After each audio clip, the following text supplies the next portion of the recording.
मेरा गांव मेरी धरोहर न्यूज चैनल में आपका स्वागत है। जी धन्यवाद। जी, आपका परिचय? मेरा नाम हुआ धनेश्वर महतो, भारतीय मित्र पार्टी के राष्ट्रीय अध्यक्ष। हर पंचायत में पैक्स का चुनाव होता है और पैक्स अध्यक्ष चुना जाता है अनाज खरीद के लिए, लेकिन ऐसा होता कहाँ है?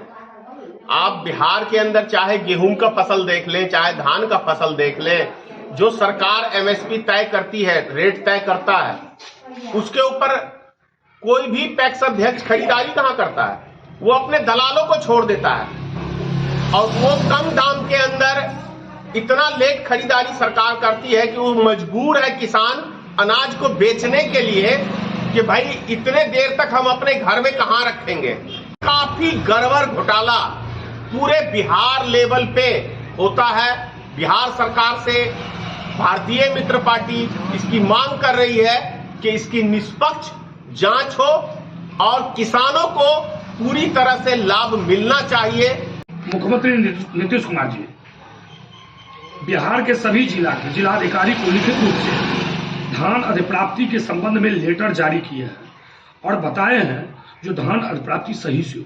कि यूं तो नीतीश कुमार जी दारूबंदी भी किए हैं, दहेज प्रथा भी किए हैं, तो क्या वो सब हो गया? जब तक सरकार आदेश ही देगी, लेकिन हमारे निचले कर्मचारी जब तक ईमानदार नहीं होंगे और बिहार सरकार सख्ती से लेटर लिखने से और बोलने से नहीं होगा, उसके लिए एक अलग से ऐसी संस्था गठन करे बिहार सरकार जो स्पेशल खुफिया विभाग की तरह इसकी जांच करे और सरकार को रिपोर्ट दे और सरकार इसके ऊपर सख्त कानूनी कार्रवाई करे। अपने आप आपको भ्रष्टाचार खत्म हो जाएगा। देखिए, प्रेस कॉन्फ्रेंस करने का मेन मकसद हमारा ये है भारतीय मित्र पार्टी का कि देश की जनता जानना चाहती है कि माननीय प्रधानमंत्री जी ने लाखों करोड़ रुपया का लोन विदेशी बैंकों से लिया है और क्या कहते हैं, जो 66-68 सालों में जितना लोन अन्य सरकारों ने नहीं लिया उसका 4 गुना लोन भारत सरकार ले लिया है और वो पैसा किस माध्यम में कहां खर्च किया, ये देश की जनता जानना चाहती है। दूसरा प्रश्न है कि अडानी जी का घोटाला जो एक उजागर हुआ है और मोदी सरकार की इस पर चुप्पी, ये हैरान करती है लोगों को और सवालों के घेरे में है मोदी सरकार को यह स्पष्टीकरण करना पड़ेगा कि मोदी जी आप राष्ट्र के साथ हैं या देश के उद्योगपति अडानी के साथ हैं। अभी तक जांच क्यों नहीं बैठा है अडानी के ऊपर, यह पूरे देश की जनता का सवाल है, भारतीय मित्र पार्टी का सवाल है कि अभी तक माननीय प्रधानमंत्री जी इतना बड़ा घोटाला होने के बाद इतना खामोश क्यों है। मोदी जी का खामोश रहना एक बात को जरूर संकेत दर्शाता है कि कहीं ऐसा तो नहीं कि एक फिल्मी गाना है, 2 जिस्म एक जान, तो कहीं अडानी जी और मोदी जी 2 जिस्म कहीं एक जान तो नहीं अपने आप को प्रस्तुत करना चाहते हैं, क्योंकि अडानी जी मोदी के विषय में कुछ नहीं बोलते हैं और मोदी जी अडानी के विषय में कुछ नहीं बोलते हैं। तो याद करिए, मोदी जी आने वाले हैं, अच्छे दिन आने वाले हैं। क्या ये अच्छे दिन है? तो मेरे बुरे दिन अच्छे थे। अगर ये मोदी जी इसको अच्छे दिन कहते हैं तो मैं कहता हूं और देश की जनता कहती है कि वो पुराने बुरे दिन अच्छे थे। 2 करोड़ प्रत्येक साल नौजवानों को रोजगार देने का वादा करने वाली सरकार सबका रोजगार खा गई। आप ये देखिए। एक सवाल आज ही के अखबार में दिया है कि हर एक देश के प्रधानमंत्री को 35%, तो इन्हीं को 45-40, लेकिन हमारे देश के जो प्रधानमंत्री है मोदी जी, उनको 78% मिला है अच्छे प्रधानमंत्री का। आज ही का किसने दिया है? किसने दिया है? पेपर में लाओ ना यार। मैं प्रधानमंत्री का दावेदार अभी छपवा देता हूं, 5 लाख रुपए पेपर में देता हूं, वो छाप देगा। क्या बात कर रहे हैं आप? क्या छपवाना है? विज्ञापन ही है ना। विज्ञापन में आप पैसा देते हैं तो छापता है, और यदि ऐसा कोई अखबार नहीं छापेगा अभी तो पता चलेगा अगले दिन सरकारी विज्ञापन आना उस पेपर का बंद हो गया। 62 मिलियन का प्रॉपर्टी सिर्फ 62 मिलियन पे रह गया एक सप्ताह के अंदर। तो कितना बड़ा एक गुमराह किया हुआ था पूरे देश की जनता को ये समझने की जरूरत है हम सबको।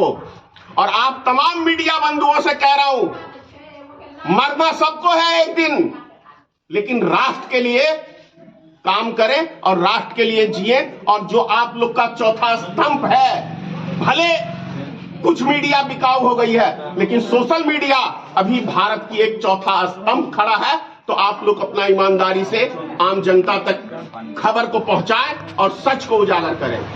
ऐसी डूब रही है, ये अतिशयोक्ति नहीं हो रही है, कुछ ज्यादा नहीं कह रहे आप ये बात। प्रश्न तो ये है कि LIC ने किसके कहने पे अडानी को कर्जा दिया? जब से LIC है क्या प्रचार में आता है? जीवन के साथ भी और जीवन के बाद भी।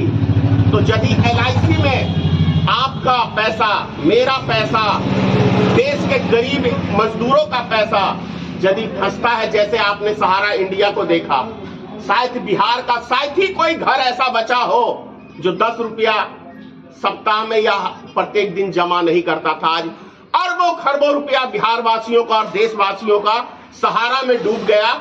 उसी तरीके से चिंता है हमें। तभी मैंने प्रेस कॉन्फ्रेंस बुलाया है कि LIC पे ऐसा ना हो कि देश की जनता का विश्वास डगमाडोल हो जाए। इसको सरकार को स्पष्टीकरण करना चाहिए। और किसी के पैसे निकासित में और उसमें यदि देरी आती है तो निश्चित आप समझ लीजिएगा कि LIC का भी बेड़ा गर्क हो चुका है। खा गए, मैं सीधा कह रहा हूं कि देश के प्रधानमंत्री LIC को खा गए, देश के बैंकों को, देश के सिस्टम को, सबको खा के चौपट कर ऐसा गए। विश्वास नहीं आपको प्रधानमंत्री जी पे कि वो जनता के जो भी गरीब जनता है? अरे भाई एक बार सुनिए, उनके सगे भाई को विश्वास नहीं तो मैं कौन? आपने उनके सगे भाई का बयान सुना है कि मोदी जी जब कहीं जाते हैं, यहां तक अपनी मां के पास आते हैं तो एक कैमरामैन को लेके आते हैं। और जब राजनीतिक रोटी सेकनी होगी 2016, आप सबको याद होगा कि नोटबंदी में अपनी मां को 97 साल की उम्र में खड़ा कर दिया था लाइन में, राजनीतिक लाभ लेने के लिए। तो मोदी जी सिर्फ और सिर्फ जो भी कार्य करते हैं वो राजनीतिक से जुड़ा हुआ होता है और चुनावी कहीं ना कहीं लाभ लेने के लिए मोदी जी काम करते हैं। बाकी आपसे जब उसने इनकी मां का स्वर्गवास हो गया है तो अपनी पत्नी तक को नहीं अंतिम संस्कार में जाने दिया, उसको भी बाउंड्री में कैद कर दिया। किसकी बात कर रहे हैं? और जो व्यक्ति अपने घर परिवार का नहीं हो सकता वो राष्ट्र का हो जाएगा?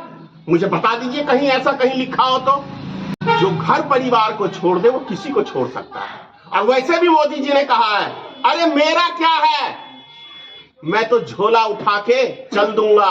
तो 2024 के बाद मोदी जी देश छोड़ के भाग जाएंगे या आत्महत्या कर लेंगे, क्योंकि अडानी का डूबना मोदी का डूबना तय है।